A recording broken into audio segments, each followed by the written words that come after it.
నెలలు చేస్తా, ఒక 3 నెలలు చేస్తా, ఒక 6 నెలలు చేస్తా, నాకు సక్సెస్ వస్తే నేను ఉంటా, సక్సెస్ రాకపోతే నేను పక్కపోతా.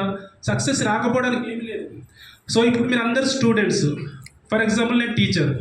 ఇప్పుడు మీ అందరికీ నేను ఒకటే ఆపర్చునిటీ చెప్తున్నా, కానీ నెక్స్ట్ ఇయర్ ఇందులో నుంచి కొంతమంది కార్లు తీసుకుంటారు, కొంతమంది లక్షల్లో ఇన్కమ్ తీసుకుంటారు, కొంతమంది మంచి రికగ్నిషన్స్ కూడా తీసుకుంటారు మన దాంట్లో నుంచే ప్లాను ప్రొడక్ట్స్.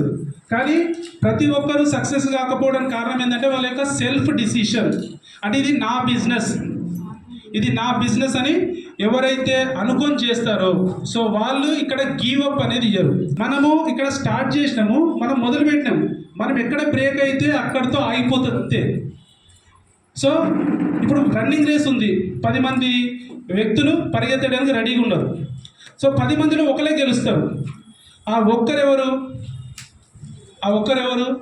ఎవరికి వాళ్ళే డిసైడ్ అవ్వాలి, నేను గెలుస్తా, నా పక్క పుంటున్న ఆయన గెలుస్తాడు, నేను గెలువా అని చెప్పేసి నువ్వు ఆయన మీద హోప్ పెట్టుకున్నావు, నీ మీద హోప్ పెట్టుకోలేవు. ఫస్ట్ ఆఫ్ ఆల్ ఎవరి మీద హోప్ ఉండాలి? నీ పైన ఉండాలి. నేను తనకంటే ఇందులో ఉన్న 9 మంది కంటే ది బెస్ట్ ఇస్తా, అప్పుడు నేను గెలుస్తా. Yes are no? వెస్టేజ్లో కూడా అంతే. సో మీరు ఇక్కడ ఆపర్చునిటీ స్టార్ట్ చేసిరంటే మీ అప్లైన్ మీరు డిపెండ్ అవ్వకూడదు, మీ అప్లైన్ పైన డిపెండ్ అవ్వకూడదు. ఎందుకు అంటే ఇప్పుడు నేను నా కంపెనీలో ఒక అవకాశం ఉంది.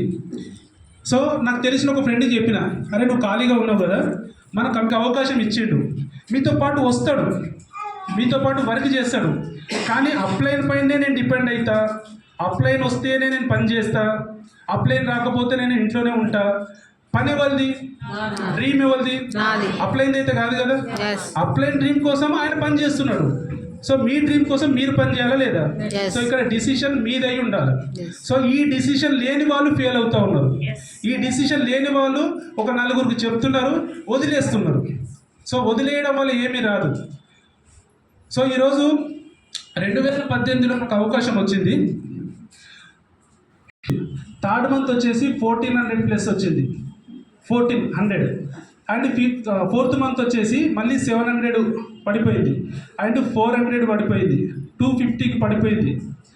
సో అంటే బిజినెస్ అప్ అండ్ డౌన్ ఉంటుంది.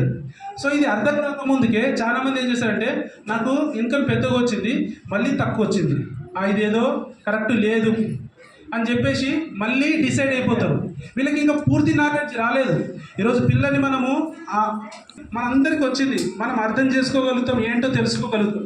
కానీ మనము ఇక్కడ లాంగ్ టర్మ్ విజన్తో పని చేయట్లేదు, షార్ట్ టర్మ్లో పనిచేస్తున్నాం. 2 3 నో అనేసరికి మనం ఆపేస్తా ఉన్నాం. సో అట్లా కాదు, మీరు ఆపితే ఆగుతుంది, ఆపకపోతే మిమ్మల్ని ఆపేటోళ్ళు ఎవరు ఉండరు.